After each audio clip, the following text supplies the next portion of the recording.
Kejaksaan Agung menangkap mantan Dirjen Perkeretaapian Kemenhub, Prasetyo Budi Cahyono, dan menetapkannya sebagai tersangka korupsi. Prasetyo disangka terlibat kasus korupsi proyek jalur kereta api Besitang Langsa, Sumatera Utara dari tahun 2017 hingga 2023, di mana ia diduga menerima hingga 2,6 miliar rupiah. Tersangka Prasetyo menerima imbalan secara rinci melalui pejabat pembuat komite atau PPK, terdakwa Ahmad Afif Setiawan, yang saat ini masih menjalani proses persidangan sebesar 1,2 miliar rupiah dan dari PT WTJ sebesar 1,4 miliar rupiah. Dirdik Jampitsus Kejagung Abdul Kohar menyatakan menahan tersangka Prasetyo di Rutan Salemba Cabang Kejagung. Kejaksaan Agung masih terus menyelidiki kasus dugaan korupsi proyek pembangunan jalur kereta api Besitang Langsa dari tahun 2017 hingga 2022 dengan kerugian negara diperkirakan mencapai 1,1 triliun rupiah.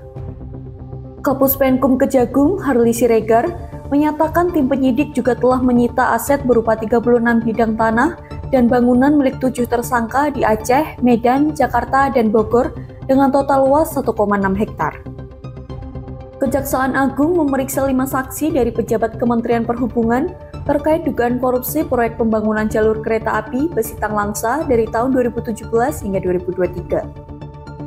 Sebelumnya, Kejaksaan Agung telah menetapkan 6 orang sebagai tersangka dalam kasus korupsi proyek jalur kereta api Besitang Langsa di Balai Teknik Perkeretaapian Medan tahun 2017 hingga 2023. Tersangka tersebut meliputi NSS, ASP, kuasa pengguna anggaran dan mantan Kepala Balai Teknik Perkeretaapian Medan, AAS dan HH, pejabat pembuat komitmen, RMY, Ketua Pokja Pengadaan Konstruksi 2017, dan AG atau Direktur PT DYG Konsultan Pekerjaan.